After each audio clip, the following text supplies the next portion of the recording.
it wouldn't have, in any of the games that you want to play, it wouldn't have the same level of significance if it were easy. And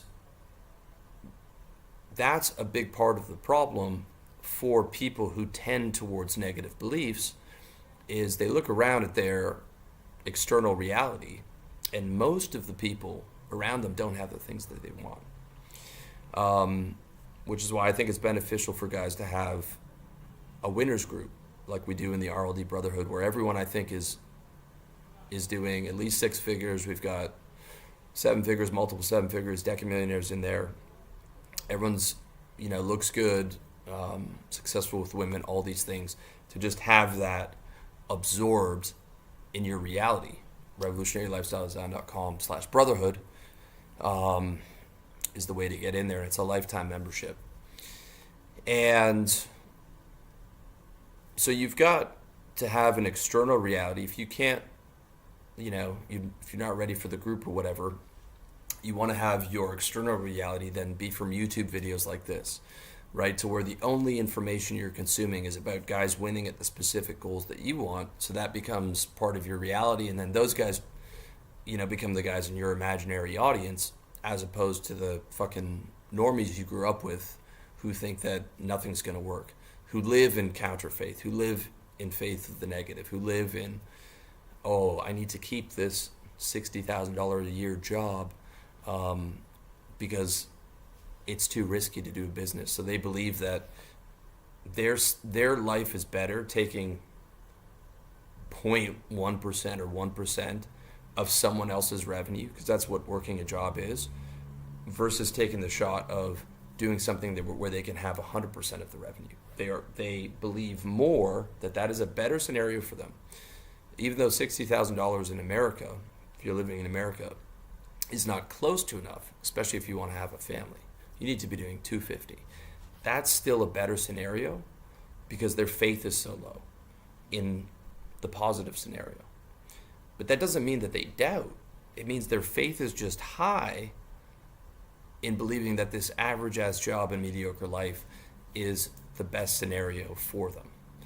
And that comes from a lifetime of choosing to have faith in the negative, in the mediocre, choosing to accept the external influences around them that are reinforcing them to have faith in that narrative. As opposed to, let's say, someone who grew up old money with a lot of wealth. Everyone around them has $20 million, $30 million. It is only natural for them to think that they're going to be able to achieve that. Now, they get a lot of help from their parents, and they get investments and trust funds and all these things, so it's a lot easier. But, at the end of the day, even if they do get their parents investing in a deal or a trust fund, well, they can't multiply that money without faith, right? And people from successful families tend much more often to be more successful.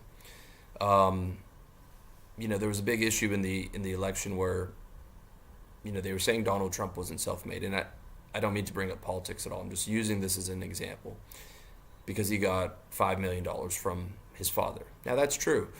If you get a $5 million loan from your dad and all this game, who is a successful real estate developer, it's hard to say you're self-made because you got this free mentorship from someone who's very successful in the field that you wanted to get into, and you got a $5 million head start. That being said, he still had to take $5 million and turn it into however many billions he has now. And you can't do that without faith. And so, yes, rich people or rich children get free mentorship, and they get a certain amount of money to play with. And I'm not talking about their inheritance. I'm talking about what they're able to make before their parents die.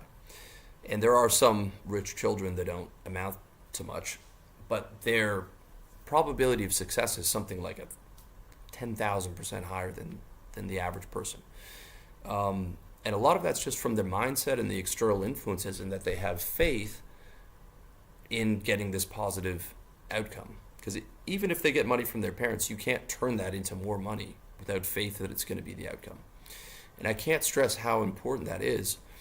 And, if you're coming from the middle class or the lower class like I am, you have to be exceptionally, the further down you're coming, the stronger your faith has to be, because you're constantly being reinforced by these negative external outputs. And who am I to get all these things when I come from a trailer park or a single mother, or however you grew up? So anybody that's successful has an exceptional amount of faith in the positive, and exceptionally low amounts of faith, counter faith, in the negative. It is not possible at all to have success in any goal without a strong amount of faith.